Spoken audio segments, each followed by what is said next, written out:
The wealthy billionaire handed his credit card to the homeless little girl as a test, expecting her to buy useless things. But when he saw what she actually purchased, tears filled his eyes. Marcus Wellington had everything money could buy, but nothing that truly mattered. On a cold December morning in Manhattan, he would meet a 7-year-old girl who would change his understanding of wealth forever. But no one imagined what would come next.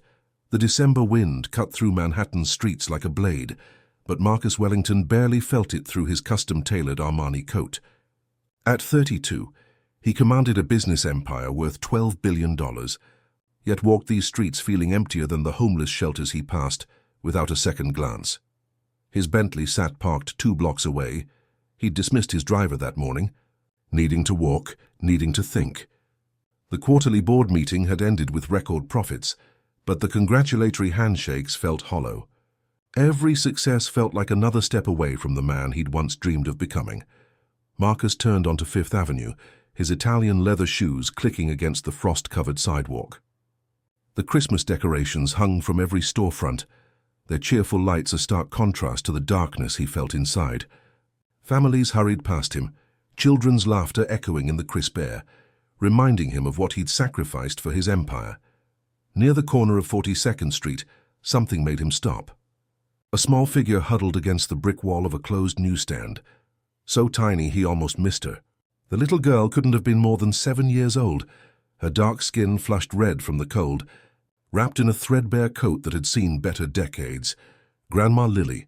"I'm so hungry," the child whispered to an elderly woman beside her, who was coughing violently into a torn handkerchief spotted with blood. Marcus felt something stir in his chest, an emotion he'd buried so deep he'd forgotten it existed. The little girl's eyes, despite her circumstances, held a brightness that reminded him of his own sister Sarah, who died when they were children. The same determined spark, the same refusal to let the world dim her light. The elderly woman, clearly the child's grandmother, struggled to open a small can of soup with trembling hands. Her breathing was labored, each exhale creating small clouds in the frigid air. Marcus could see the love between them, the way the little girl gently rubbed her grandmother's back, trying to comfort her despite being just a child herself. "Zara, baby, we'll find something warm soon," the grandmother wheezed. Though her voice carried doubt, they both seemed to understand. Marcus had walked past hundreds of homeless people in his lifetime, had written checks to charities from his office 50 floors above the street. But something about this moment, about this little girl named Zara, stopped him cold.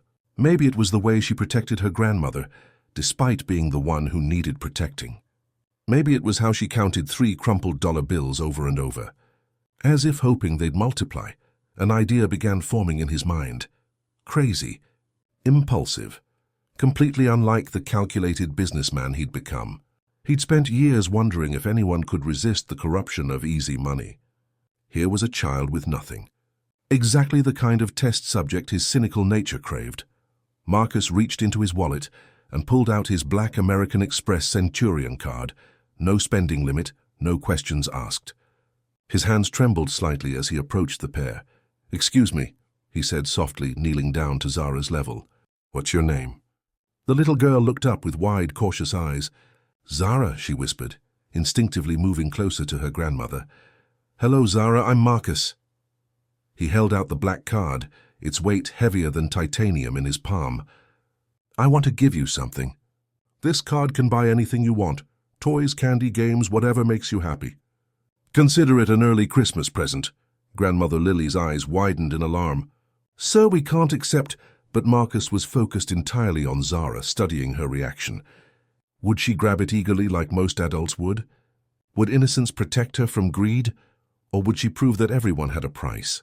Zara stared at the card for a long moment, then up at Marcus with those impossibly wise eyes. "Anything I want?" "Anything," Marcus confirmed, expecting her to ask about toy stores or candy shops. Instead, Zara carefully took the card with both hands, as if holding something sacred. She looked at her grandmother, whose coughing fit had worsened, then back at Marcus with a determination that seemed far too mature for her 7 years. "I know exactly what I need to buy," she said quietly. Marcus felt a chill that had nothing to do with the December wind. Something in her voice suggested this test wouldn't go the way he'd expected. "Sir, please, you don't understand, we're not beggars." Grandmother Lily protested weakly between coughs, her pride fighting against her obvious desperation. Blood specks dotted the snow-white handkerchief she pressed to her lips. Marcus studied the elderly woman more carefully. Despite her worn clothes and obvious illness, she carried herself with dignity. Her speech was educated, refined even. This wasn't a family born to the streets. "Grandma, it's okay," Zara said gently, placing her small hand on the elderly woman's arm. "The nice man wants to help us." Something in the way Zara spoke sent another jolt through Marcus. Her vocabulary, her manner of speaking. This wasn't typical for a 7-year-old living on the streets. Most children her age would be crying, complaining, or completely shut down by such circumstances. Instead, Zara seemed to be the one comforting her grandmother. "Where are your parents, Zara?"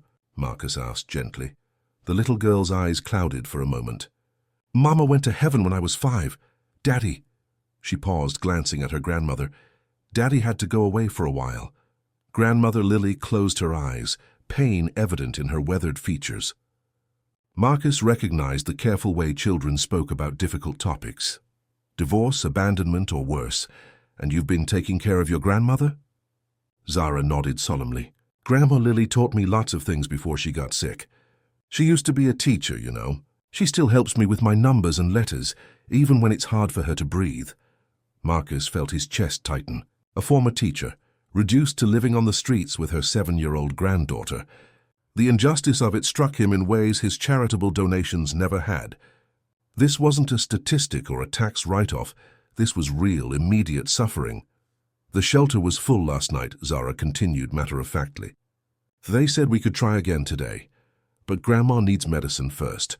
She makes scary sounds when she sleeps now."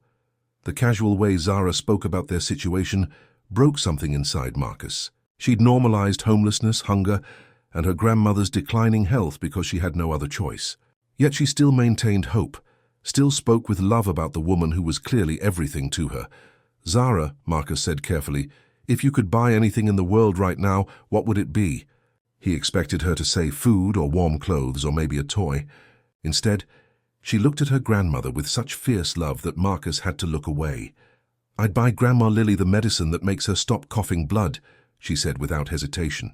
"And maybe a warm place for her to sleep so she doesn't shake all night anymore." Grandmother Lily began crying silently, tears freezing on her cheeks before they could fall. "Sweet baby, you don't worry about Grandma. You just think about getting yourself something nice."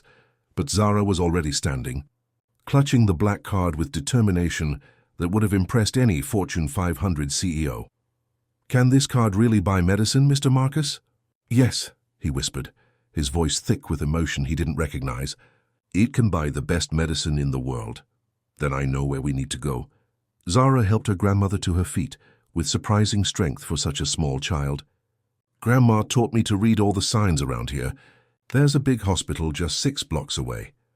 Marcus watched in amazement as this 7-year-old took charge of the situation with more purpose than he'd shown in years of business meetings. She wasn't asking for permission or looking for approval. She'd identified a problem and was moving directly toward a solution. "Wait," Marcus called out, jogging to catch up with them. "The hospital is expensive, Zara. That card could buy you so many other things."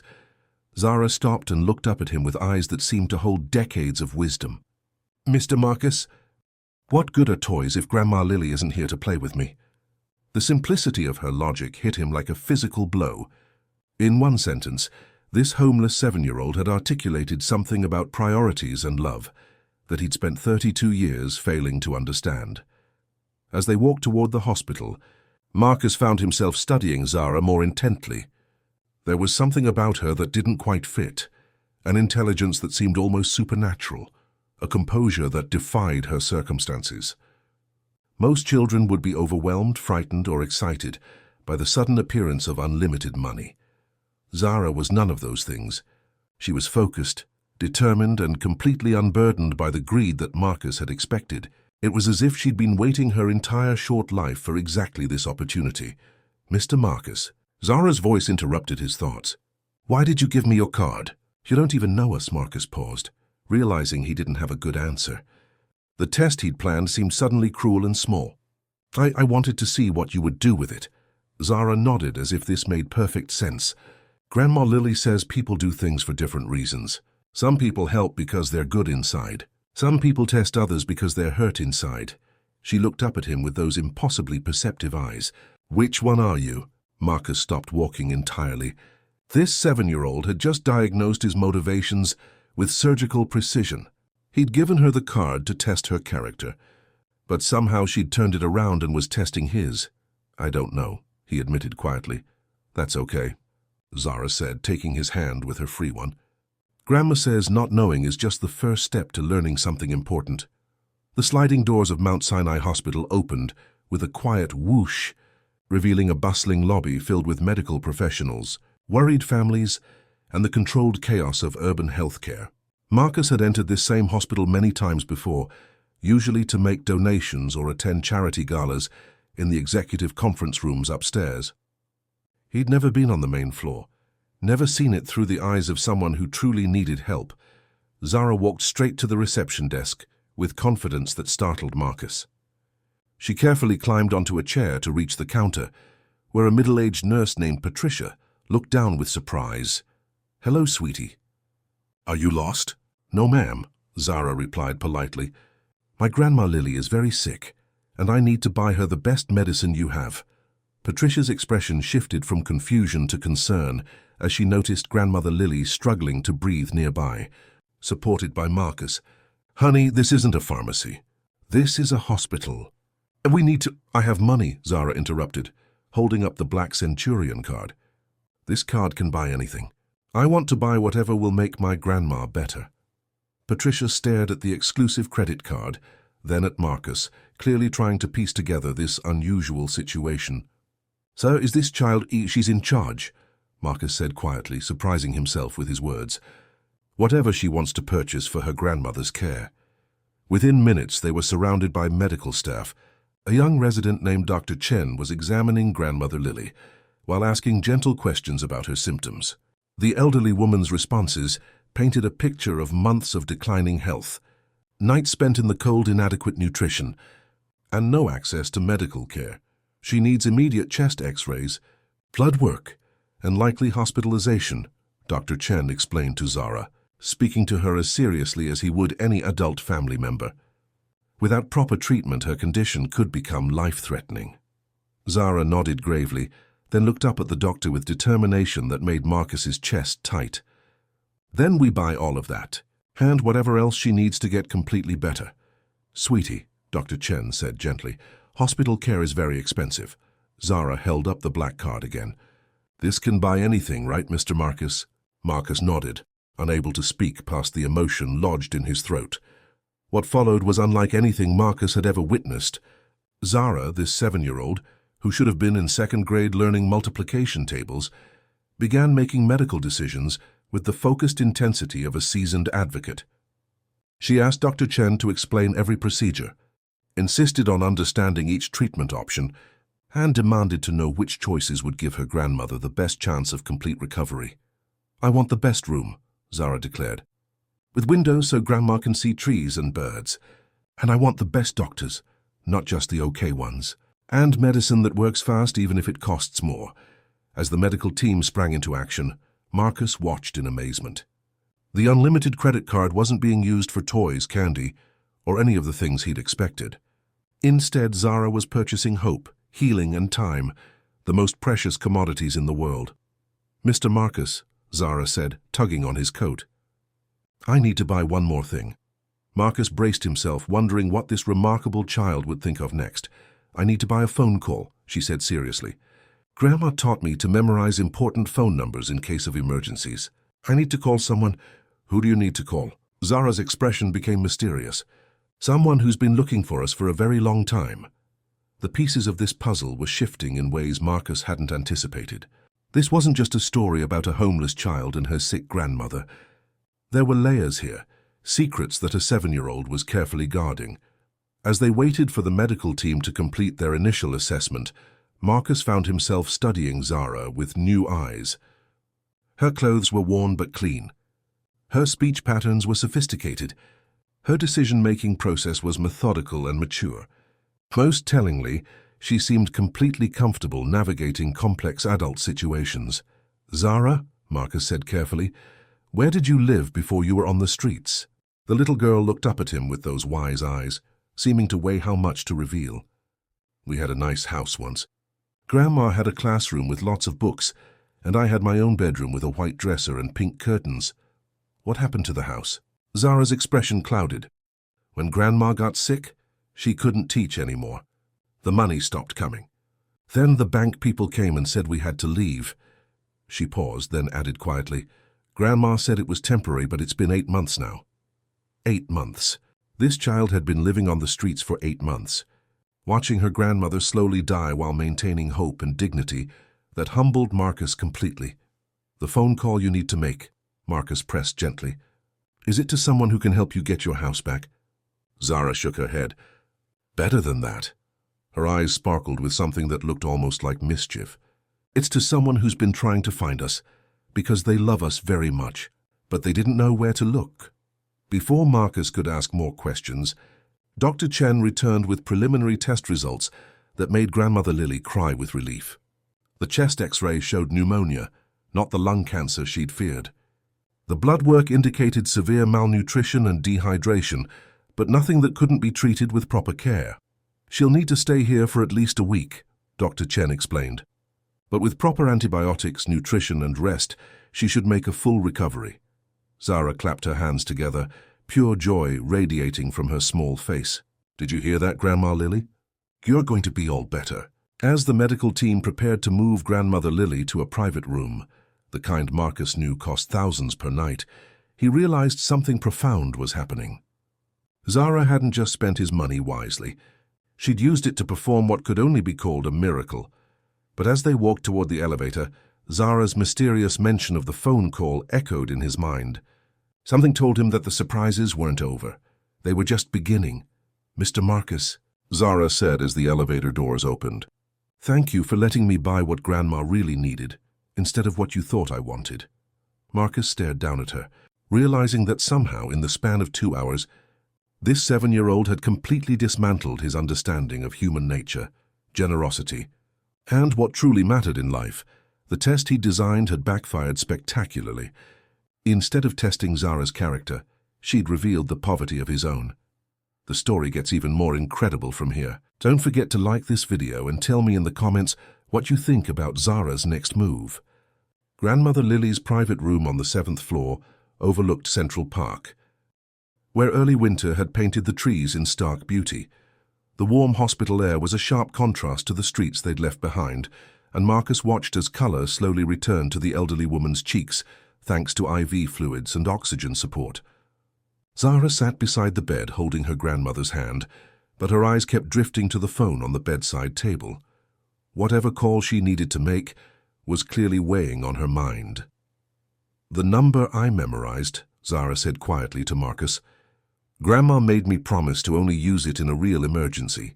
"This seems like a real emergency to me," Marcus replied gently. Zara nodded, then looked at her grandmother with concern. "But Grandma might be upset. She said we should never bother important people with our problems." Marcus knelt beside her chair. "Zara, who is this important person?" The 7-year-old took a deep breath, as if preparing to reveal a secret she'd been carrying for months. "My Uncle James.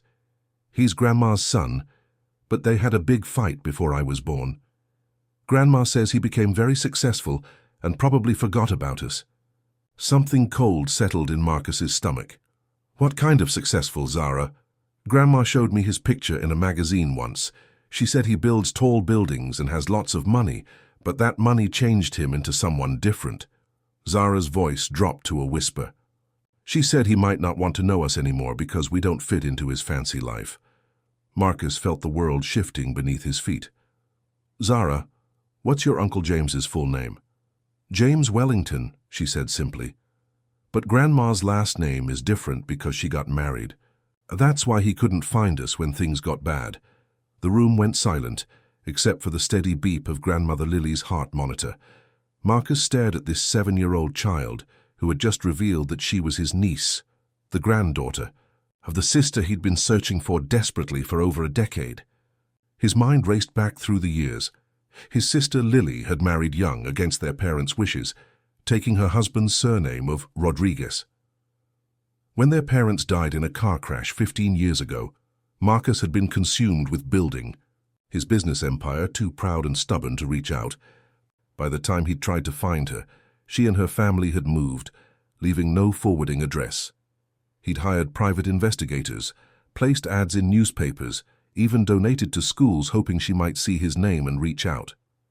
Never in his wildest dreams had he imagined she was living on the streets, just miles from his Manhattan penthouse. "Zara," Marcus whispered, his voice breaking, "I'm James Wellington." The little girl blinked at him, confusion clouding her features.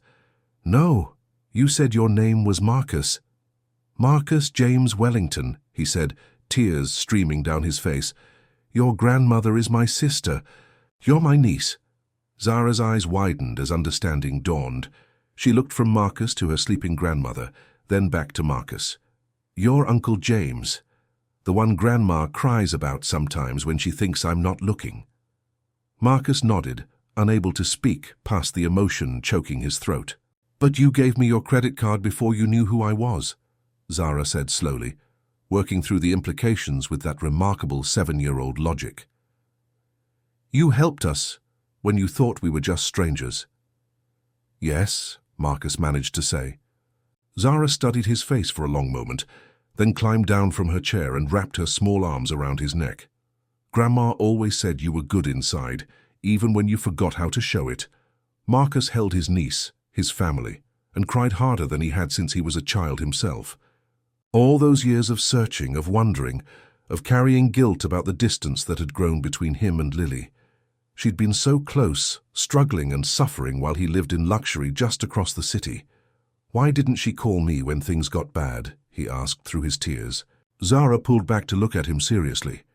"Pride is a grown-up sickness, Uncle James.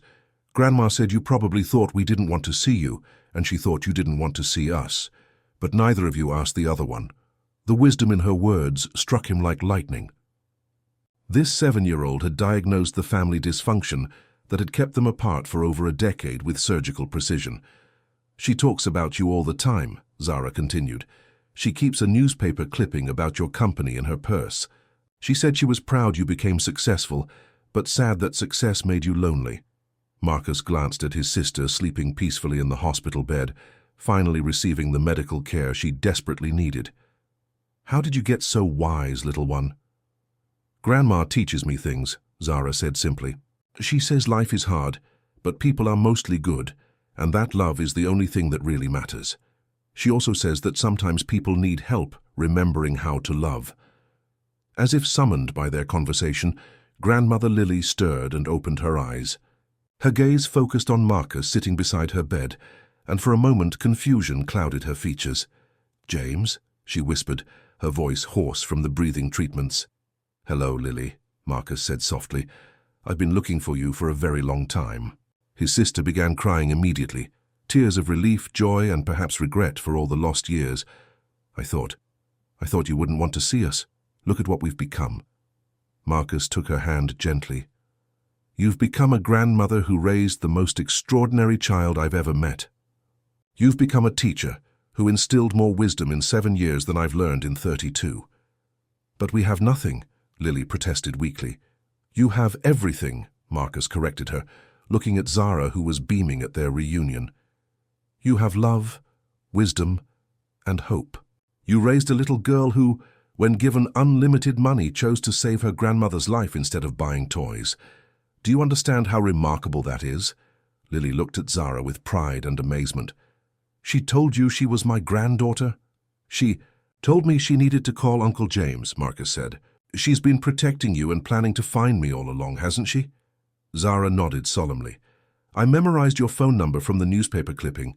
I was waiting for the right time, when I could show you that we weren't just asking for help because we were lazy or bad. I wanted to show you that we deserve to be family again." The sophistication of her thinking left Marcus speechless. This 7-year-old had orchestrated their reunion with the strategic planning of a seasoned diplomat. "There's something else," Zara said, climbing back into her chair. "Something I didn't tell you about why we ended up on the streets." Both adults looked at her expectantly. "Grandma got sick because she gave away all her savings," Zara said quietly. "There was a fire at her school, and some of her students' families lost everything. Grandma used her retirement money to help them, even though she knew it meant we might lose our house. Marcus looked at his sister with new understanding. Even facing her own financial crisis, Lily had chosen to help others. The generosity that Zara had displayed with his credit card wasn't an anomaly. It was a family trait, passed down from grandmother to granddaughter. "That's why I knew Uncle James was good inside," Zara continued, "because he's Grandma's brother, and Grandma only does good things. I just had to help him remember." The next morning brought news that would change everything. Dr. Chen entered Lily's room with test results and a smile that immediately caught everyone's attention. "Mrs. Rodriguez, your response to treatment has been remarkable," he began. "Not only is the pneumonia clearing up faster than we expected, but your overall health indicators suggest you're much stronger than we initially thought." Lily squeezed Zara's hand. "Does that mean I can leave the hospital soon?" "It means you can leave whenever you're ready," Dr. Chen said. "But more importantly, it means you have many healthy years ahead of you with your granddaughter." Marcus felt relief wash over him, but he could see uncertainty in his sister's eyes. Where would they go? Their old life was gone, and starting over at her age with a 7-year-old to care for seemed overwhelming. "Uncle James," Zara said, reading the room with her usual perceptiveness. "Can I ask you something important?" "Anything, sweetheart." "Before you knew we were family, you gave me your credit card because you wanted to see what kind of person I was, right?" Marcus nodded, still amazed by her insight. "Well, now I want to see what kind of person you are," Zara continued. "Not because you have to help us since we're family, but because you want to help us because it's right." The challenge in her voice reminded Marcus so much of Lily at that age that he almost smiled despite the seriousness of the moment. "What did you have in mind?" he asked. Zara took a deep breath as if preparing for a major presentation. "Grandma lost her job because she got sick, but she's a really good teacher, the best in the whole world. And I've been thinking about all those kids who probably need a good teacher right now." Marcus waited, sensing there was more. "You build buildings, right? Important buildings where people work." "Yes, I do. What if you built a special school? Not just any school, but one where teachers like Grandma could teach kids who need extra help, like kids who don't have homes or whose families are struggling." Marcus stared at his 7-year-old niece, who had just outlined a charitable venture that would cost millions of dollars and impact thousands of lives. "And where would we build this school, Zara?" Her eyes lit up with excitement. "I've been thinking about that too. Remember the empty lot near where you found us? It's close to the shelter, close to the hospital, and close to where families who need help usually end up." Marcus knew the lot she meant, a piece of property he'd actually been considering for a luxury condominium development. "Prime Manhattan real estate worth over $50 million. Zara," Lily said gently, "that's a wonderful dream. But Uncle James has his own business to run." "Actually," Marcus interrupted, his mind racing with possibilities, "it's not just a wonderful dream. It's a brilliant business plan." Both Lily and Zara looked at him with surprise. "Think about it," Marcus continued, his excitement building. "A school for at-risk children, run by the best educators, funded by a foundation that could attract donations from every major corporation in the city. It would be a model for urban education reform." "You mean you'd actually consider it?" Lily asked, hope creeping into her voice. "Consider it? I'm already designing it in my head." Marcus looked at Zara with growing admiration. "Your niece just handed me the most meaningful project of my career." Zara clapped her hands together. "And Grandma could be the principal. She knows everything about teaching, and she's really good at making scared kids feel safe." "There's just one condition," Marcus said seriously. Zara's expression became cautious. "What condition?" "You have to promise me that you'll be one of the first students. Because any school run by your grandmother and inspired by your ideas is exactly where you belong." The joy that spread across Zara's face was worth every business deal Marcus had ever made. But then her expression grew thoughtful again. "Uncle James, there's something else I need to tell you. Something important about why I knew you were good inside, even before I knew you were family." Marcus felt his heart rate quicken. There had been so many surprises in the past 2 days that he'd learned to brace himself for Zara's revelations. "When you gave me your credit card, you didn't ask for anything back. You didn't make me promise to pay you back or do anything special for you. You just trusted me to do the right thing." "That's true," Marcus said slowly. "But there was something else," Zara continued. "The way you looked at Grandma when she was coughing. Your face got the same expression that Daddy used to get when he looked at Mama before she went to heaven." Marcus felt something cold settle in his stomach. "What kind of expression?" "Like you wanted to fix everything that was wrong, even if it wasn't your fault," Zara said quietly. "Like you cared about someone you didn't even know." The simplicity of her observation hit Marcus like a physical blow. She was right.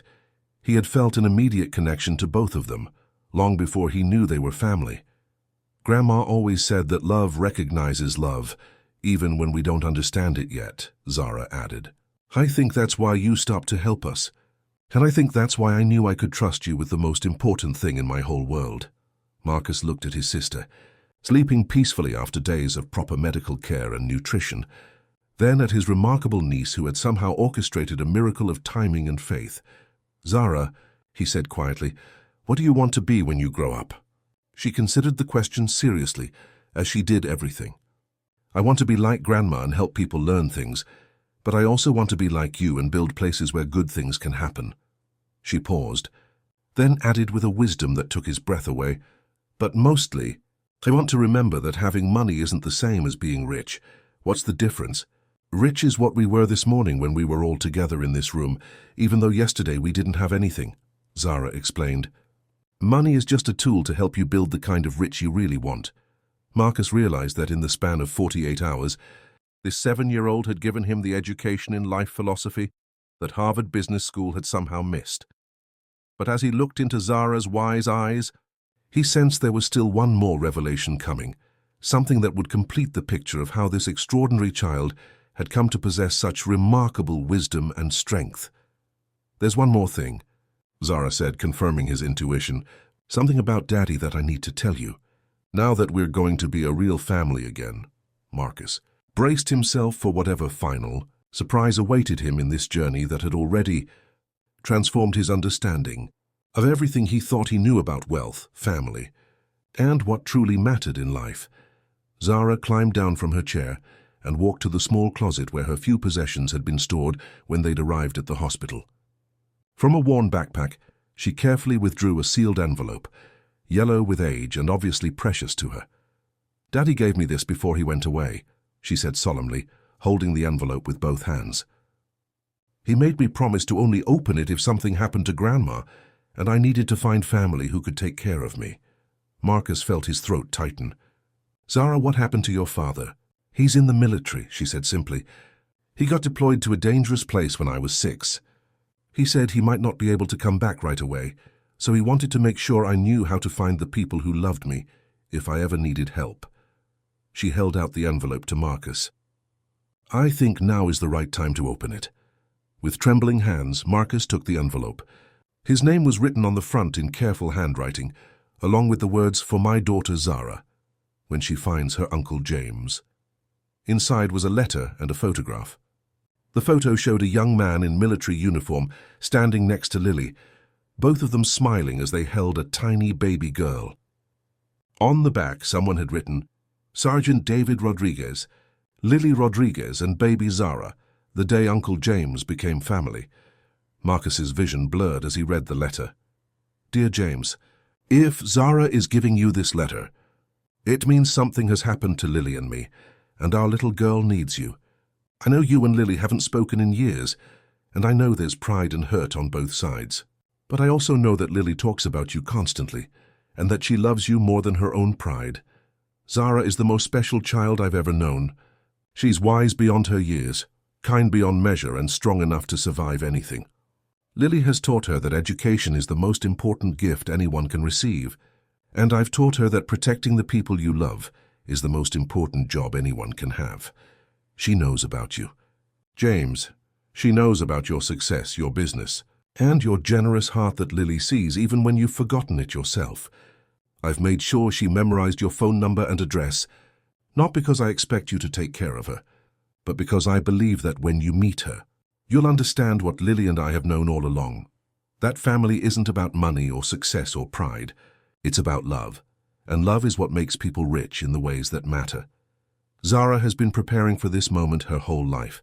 Everything Lily taught her about wisdom and compassion, everything I taught her about courage and determination, has been leading to the day when she would need to find her way back to the family that loves her.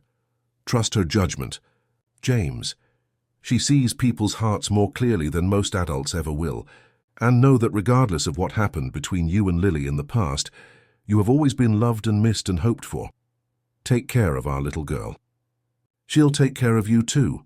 With love and gratitude, David Rodriguez P.S. Zara's favorite book is The Giving Tree. Lily reads it to her every night. Now you know why.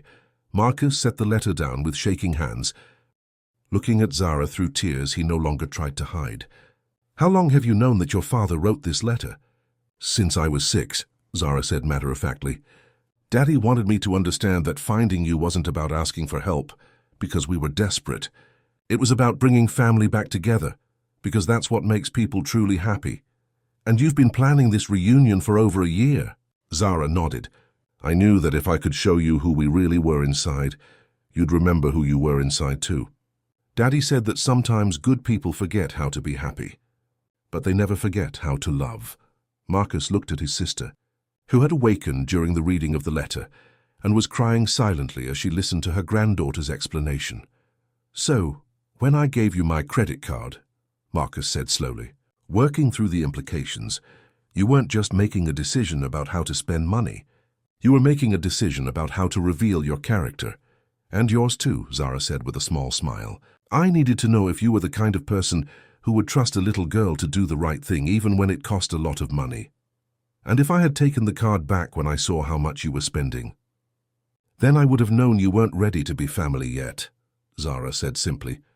But I was pretty sure you were ready, because Grandma always said you had the same heart as her, even when it was buried under worries and business meetings.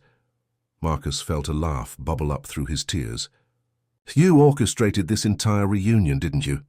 From the moment I knelt down beside you on the street, I helped it happen, Zara corrected gently. But it only worked because you were already the kind of person who stops to help strangers. And because Grandma was already the kind of person who raised me to think about others before myself. She climbed into his lap, with the natural affection of a child who had never doubted she was loved, even in the worst circumstances. Besides, she added with 7-year-old logic, families are supposed to find each other. Sometimes they just need a little help remembering where to look. 2 weeks later, Marcus stood in the empty lot near 42nd Street, watching as architects and city planners discussed the groundbreaking ceremony for the Lily Rodriguez Academy for Children in Need. The school would serve 500 students, employ 50 teachers, and provide educational support for the city's most vulnerable children. But more importantly, it would serve as a daily reminder that the greatest wealth wasn't measured in dollars or square footage or quarterly profits. It was measured in love, in hope, in the chance to make a difference in a child's life, Uncle James. Zara's voice interrupted his thoughts. She stood beside him wearing a new winter coat, her hand tucked safely in his. Yes, sweetheart. Thank you for passing my test. Marcus laughed, the sound carrying across the construction site like a promise. Thank you for teaching me what was really being tested. As they walked home together, to the apartment he'd bought 3 blocks away, close enough to the school for Lily to walk to work. Every day, Marcus realized that the little girl who had spent his money so wisely had given him something worth infinitely more than any amount he could have placed on a credit card. She had given him back his family, his purpose, and his understanding of what it truly meant to be rich. And every night, as he tucked her into her bed in the room with white furniture and pink curtains that she'd described from her old house, Marcus would read her favorite book, The Giving Tree. Now he finally understood why it was her favorite. Some gifts are so precious that giving them away is the only way to truly possess them. Love, Marcus had learned from a 7-year-old teacher, was the ultimate renewable resource. The more you gave away, the more you had. And in the end, that was the only test that really mattered. The end